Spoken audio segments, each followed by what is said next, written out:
Evening and welcome to the regular meeting of the St. Peter City Council. It is March 28th at 7 p.m. The meeting is called to order. Would all rise for the Pledge of Allegiance? I pledge allegiance to the flag of the United States of America and to the republic for which it stands, one nation, under God, indivisible, with liberty and justice for all.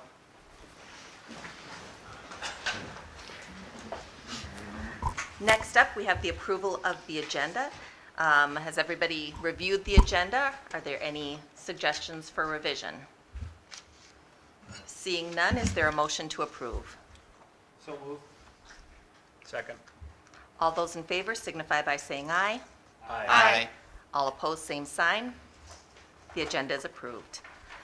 Next up, approval of the minutes. The minutes begin on page 6 of the packet. Are there any additions or revisions to the minutes? Hearing none, is there a motion to approve? So moved. Second. All those in favor, say aye. Aye. Any opposed? The minutes are approved as distributed. Next up, visitors. Scheduling of visitor comments on agenda items. Are there any members of our audience who'd like to speak to any agenda item? Seeing none, we'll move on to general visitor comments. First, under that item is the oath of office. Madam Mayor, members, we have the pleasure tonight of providing the oath of office for 2 new police officers here in St. Peter.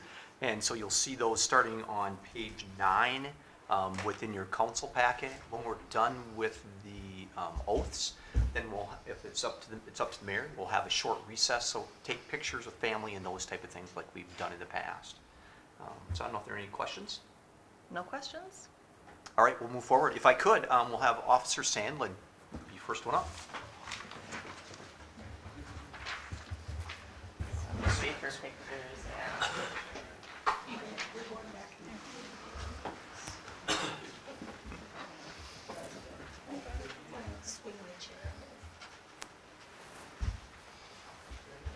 Yeah, just like that. Chief, you want to come a little bit closer? That's cool too. All right. Todd, you want to move over so you don't have the screen on? All right. All right. So raise your right hand, and I'll do the oath, and at the end, I'll ask you to provide an answer. So, you, Travis Sandlin, solemnly swear that you will support the Constitution of the United States and that of the state of Minnesota, and that you will faithfully and impartially discharge the duties of patrol officer in and for the city of St. Peter to the best of your judgment and ability. If so, say, I will. I will. Congratulations. Thanks.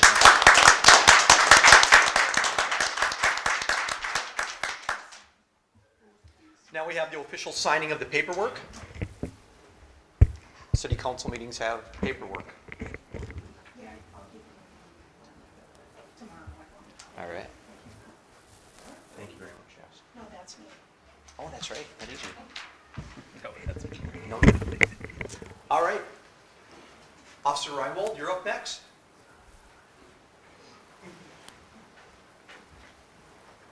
You can come up if you want Yeah, you can come up closer if you want. to take a picture. Oh, yeah, for sure.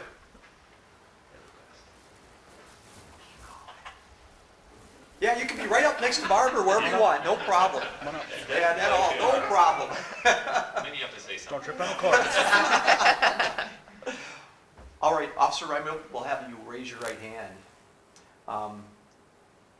Officer Reinbold, do you solemnly swear that you will support the Constitution of the United States and that of the state of Minnesota, and that you will faithfully and impartially discharge the duties of patrol officer in and for the city of St. Peter, Minnesota, to the best of your judgment and abilities? If so, answer, I will. I will. All right, thank you very much.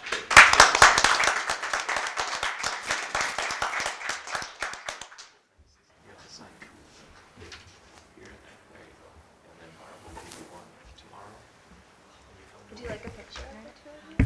Yeah, you can. Oh, sure. We're going to adjourn. The time right now is 7:04. We're going to adjourn for pictures, and then we'll come back into open session.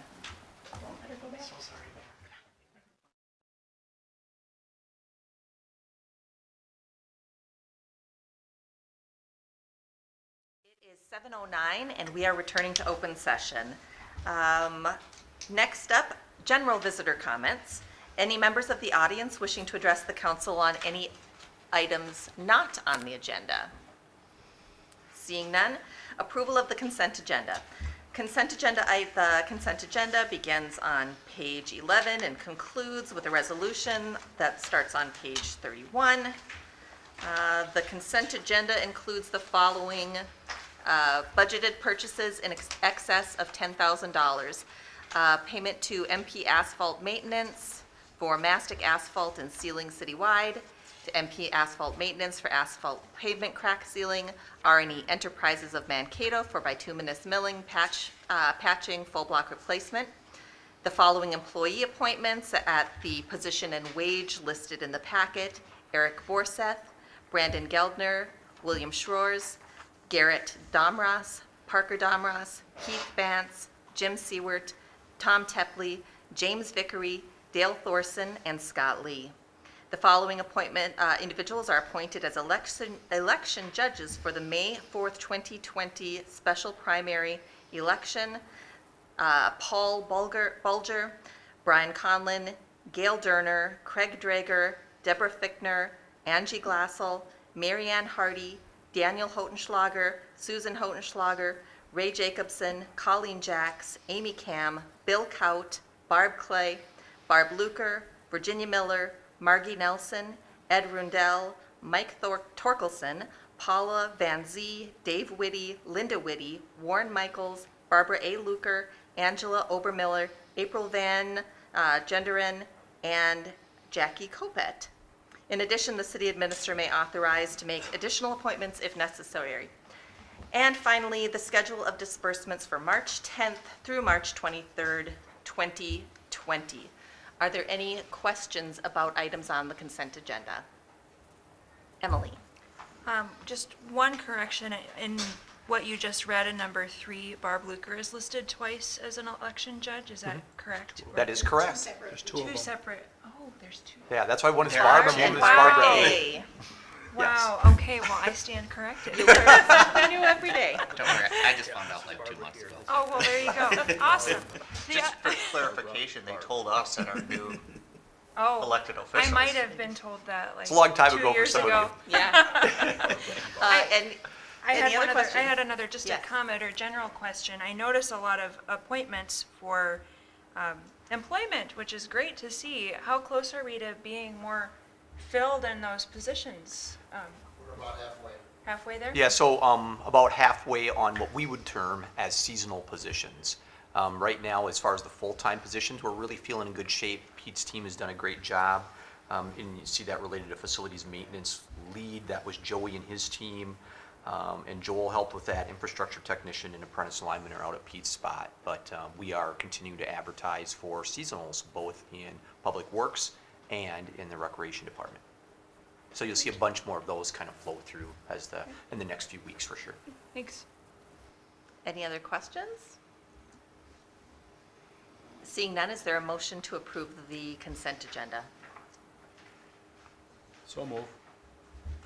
Second. Call the roll, please, Barb. Councilmember Pettis, Aye. Councilmember Ramp, Aye. Councilmember Sharpstra, Aye. Councilmember Blueflat, Aye. Councilmember DeVos, Aye. Mayor Noel, Aye. Councilmember Johnson. Aye. The resolution is approved. Next up, unfinished business. We have none. On to new business.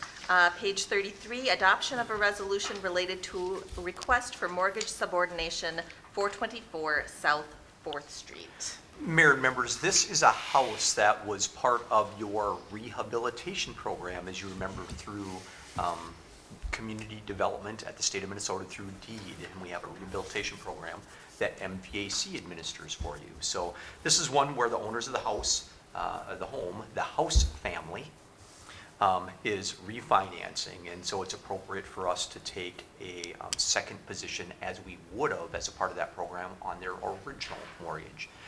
Your city attorney has reviewed the document and is okay with it.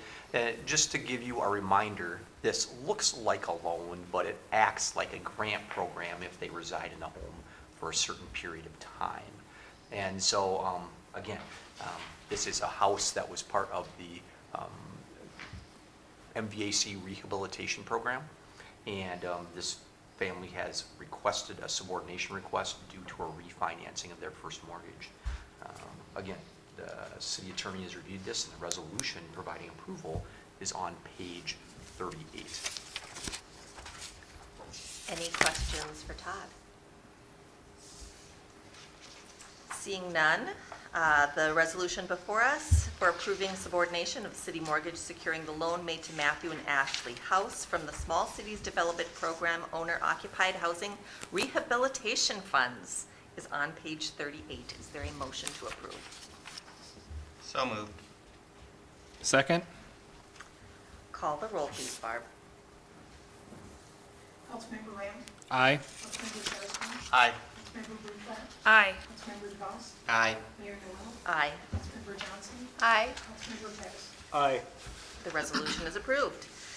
Next up, we have Pete to talk about the adoption of a resolution awarding a bid for 2020 street seal coat and fog sealant. Pete. Mayor Noel and City Council, as we do every year, we come to you in the spring of the year with asking for you to award us the oil contracts for seal coating and some of our parking lot repairs that we do. Before you, you have a request that would ask you to authorize Allied Blacktop Company to provide both of those oils. We have a CR S2 and we have a CR S2 PD. We use two different oils. One is for seal coating on city streets, and the other unit, the PD unit, is for parking lot improvements. So we use a different type of oil and a fog seal when we put rock down. These costs are included in our maintenance contract. The CRS2, we're asking that you purchase 256,000 gallons roughly at $3.09 per gallon. In comparison to last year, we spent about $2.35 per gallon, roughly a 30% increase over what we had last year for cost. Our goal is still to try to maintain about 100 blocks, stay on our national or our average for maintenance. And then with the CRS2 PD, we are looking at applying about 1,600 gallons at a cost of about $5 per gallon. It's a little different application. We are planning to do two city parking lots in Community Spirit Park. That'll be the northeast and the northwest corners.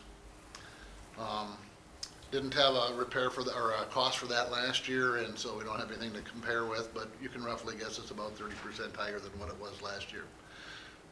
This is funded through our maintenance budget, our regular maintenance budget. We will make modifications along the way to cover cost. There is a map on page 41 if you have any questions on the routes that we might want to discuss. There is a resolution on page 42 and 43, and staff is requesting approval of the lowest responsible bid supplied by Allied Blacktop Company. Any questions for Pete? Brad?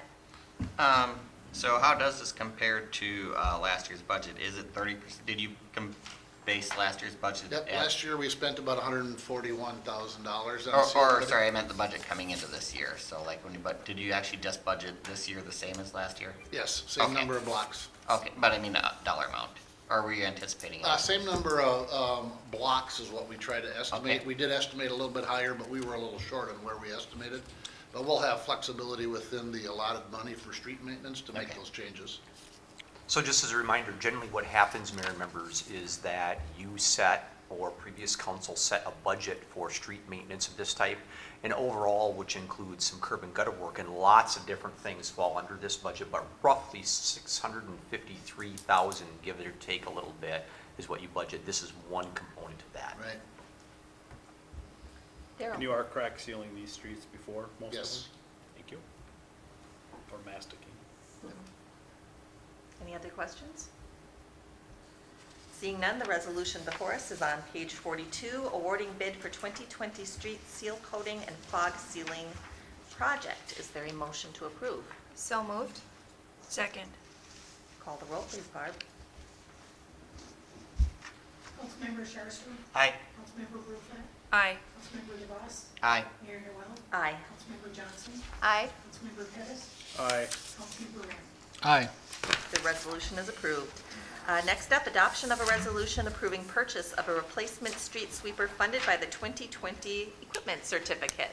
Pete's up again. Yep, Mayor Noel and City Council. If you guys remember from your tour, we pointed out the front-mounted sweeper. I won't go into a lot of detail about that piece of equipment. The information you have in front of you requests that RDO Equipment of North Mankato be authorized to furnish and supply a newer unit. It's a 2021 unit, so we're buying it off of last year's market. Saved us a little bit of money on that end. Then we would also trade in our 2009 Leeboy 4830 model, which is called the Roscoe, as you guys mentioned from previous time. We will get a credit on our bill of about $14,500. The sad part is we only had one bid that was submitted, and usually we deal with 2 or 3 different vendors that handle these types of units, and availability was a key issue for what people had for equipment this year. Not to our surprise, this does meet with our budget criteria. We had budgeted roughly $50,000 in additional funding through the equipment certificate. This came in at right around $56,362.24 with the trade-in. Funding, like we mentioned earlier, was from the equipment certificate in the amount of $50,000. The remaining $5,362.24 will come from general fund reserves. There is a picture of the existing, or the new unit that we're proposing on page 46, and a resolution on page 47. Staff is requesting that you approve the bid submitted by RDO Equipment and to furnish and deliver the new front-mounted sweeper. Any questions for Pete? If I could, just a point of clarification on the funding. Pete is exactly right that right now the additional funding would come from general fund reserves. However, as the council may recall, you set a budget amount for equipment certificate issuance. Typically, we buy just about all the equipment before we issue that equipment certificate. And so we may come back to you in the future, or other products that are purchased as a part of that equipment certificate may be less, and therefore there might be the $6,300, but we'll kind of settle that up as we get to the point of issuance. And of course, you have control over when and how that issuance takes place and what you accept or not. So just as a point of clarification about the funding. Any questions?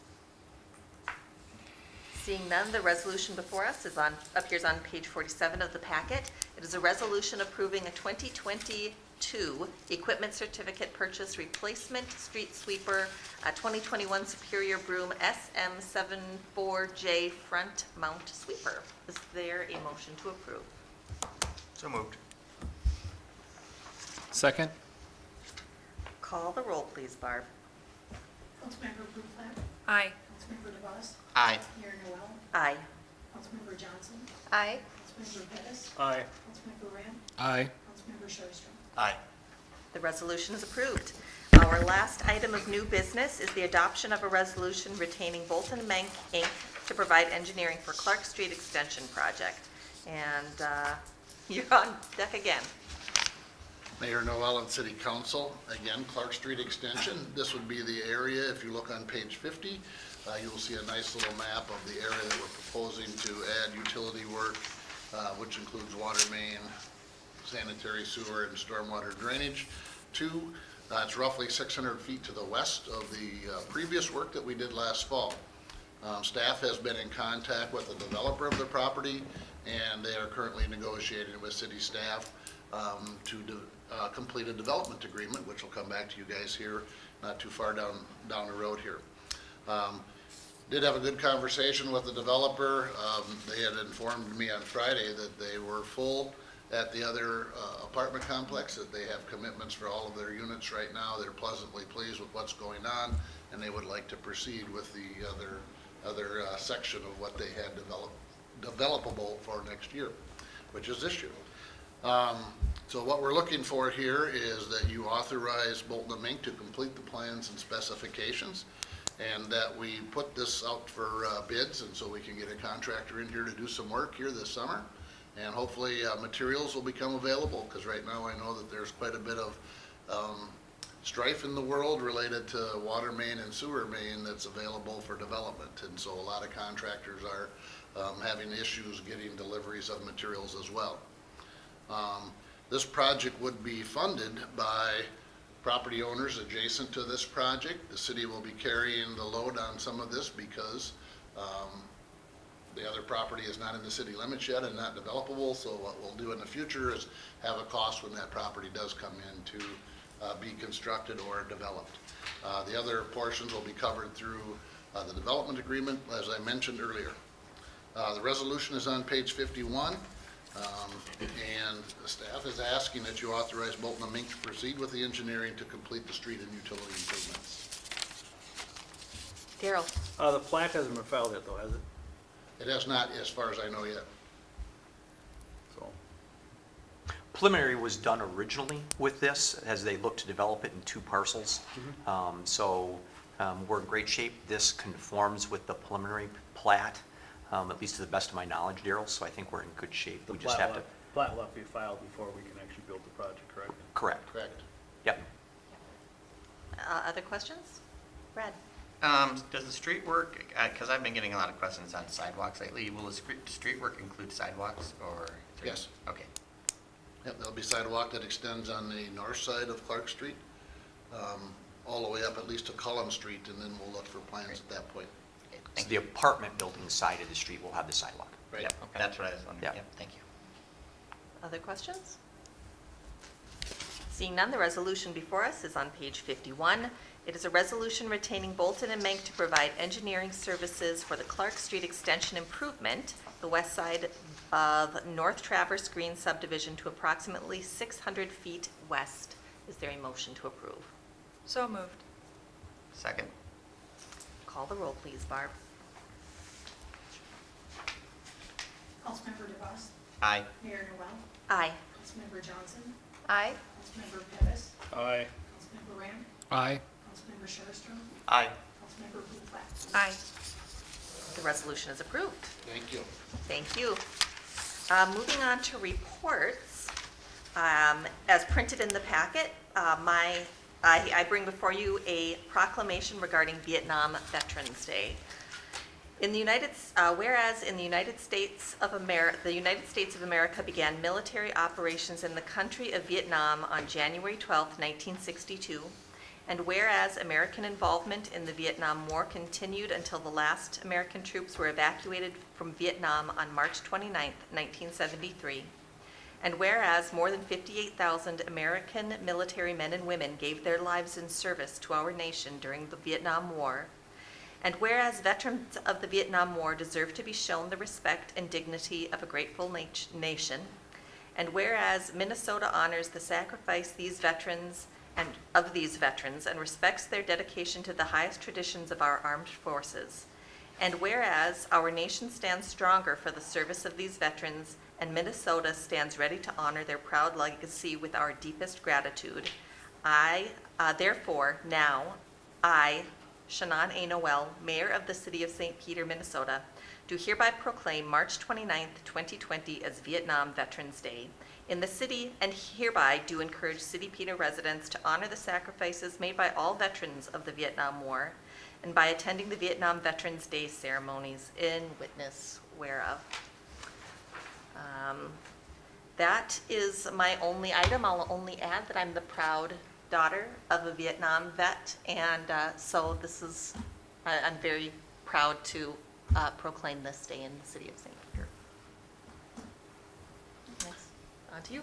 Madam Mayor and members, under City Administrator reports, I have 3 listed, but I'm looking to do 4. And frankly, on just about all of them, I don't plan to say much. The first one I leave open to the floor. All of you were in attendance and made extra time in your schedule last week to have a joint committee of the whole meeting with the school board. So I wanted to leave that open if you wanted to share any impressions or thoughts that you had from that. Good, bad, ugly, wonderful, whatever you might have to share. Well, I'll jump in first and say that I was really grateful for the opportunity to meet in person with our school board, and I'm also really grateful for the wonderful collaborative relationship that we have with our school district. I felt like there was a lot of recognition in that group of the good work that we can do together and how much stronger we are in when we're working in cooperation with each other. So that was my reflection on that meeting. Do other people have things they'd like to share? Brad? I found it to be really helpful also getting together with them and basically and to share ideas and to share what we're seeing. I think at least doing it on, I think doing it on an annual basis is very helpful. Well, we've been asking for it the last couple of years, some big illness or thing got in the way. What's that called? But I do think if we can, make an effort to make this at least an annual thing, I think it's very helpful to get everyone in the same room. Although I think the suggestion of pizza might be a good idea. That was my suggestion. The superintendent took copious notes about that, so I'm Good. confident it'll be followed up on. Anybody else? Daryl? I hope we do it again. I also found a lot of value in it, but somewhat similar to our meeting with the county. It would be nice if they brought some items to discuss also. It was Todd's agenda to talk with them, and they didn't really bring many agenda items themselves. It'd be nice to have some sharing on agenda items and them to bring things forward instead of just the city bringing items forward. Not a criticism, but pointing out the fact that it should be a two-way street. They should have items to talk about with us too, I would hope. Anybody else? Dustin? Todd, were you able to touch base with Superintendent Gronseth afterwards and get any gauge of how they perceived it went? Yeah, so he told me that the more immediate feedback that he received the next day from board members was all very positive. And he didn't say this explicitly, but I read from that they're very in favor of continuing the tradition of trying to do this at least once a year. We were off a couple of years, but trying to do this at least once a year. So felt that was very positive. There are a few items that were discussed at the meeting that from a staff level we have to follow up on. And certainly I think those will come either before that liaison committee that you have established, and then to the full committee of the whole, and certainly back to the council and the school board. So I think my impression from him was very positive. All right. No further questions on that item. Let's see. Next one I have. Hydrant flushing. Yeah, spring hydrant flushing. So that's, again, the Pete show. So we're going to talk about that. And that starts here in another week or so, Pete. It does. So our goal, as usual in the springtime, is we have about 625 hydrants that we flush throughout town. We try to get to every hydrant that we have, just to open it and operate it for the fire department is one of our goals, but also to clean the system out, get some fresh water in there, and get ready for the summer season. The goal is they'll start on Monday night, April 4th, and they start after 8 o'clock at night, and they flush roughly till about 6 a.m. And then that really keeps the complaints and calls down. Been a couple of years now since we've had a complainer call, so I probably just jinxed them. But everything has been going really well with the crew we have.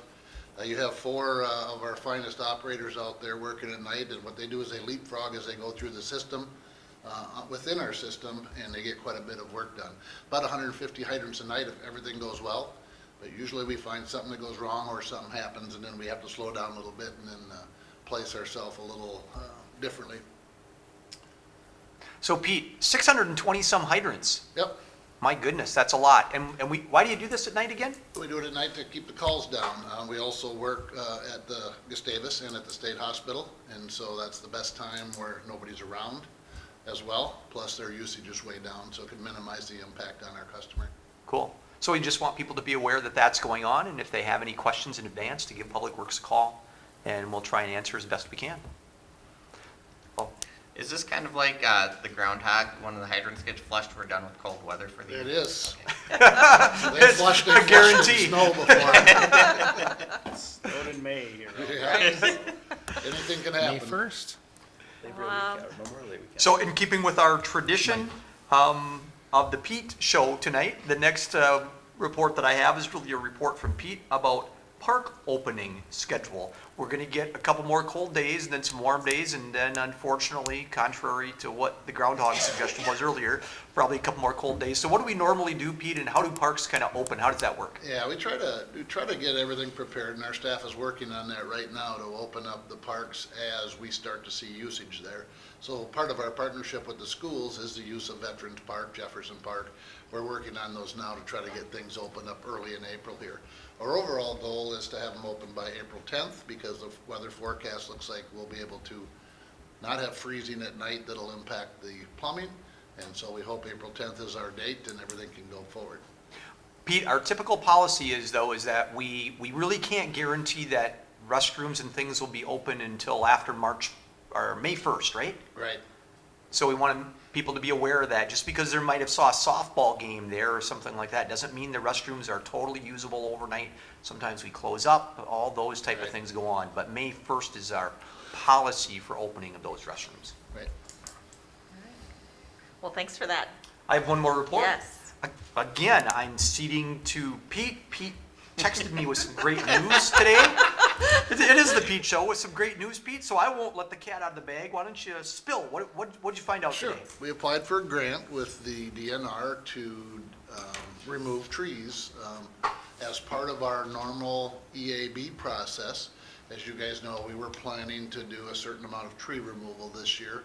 We did apply for grant funding and will receive $150,000 to hire a contractor to come in and take down the poor quality ash trees that we have to minimize our impact with EAB. The reason that we were successful with the grant was, one, the council took action to adopt an EAB management plan back in 2018.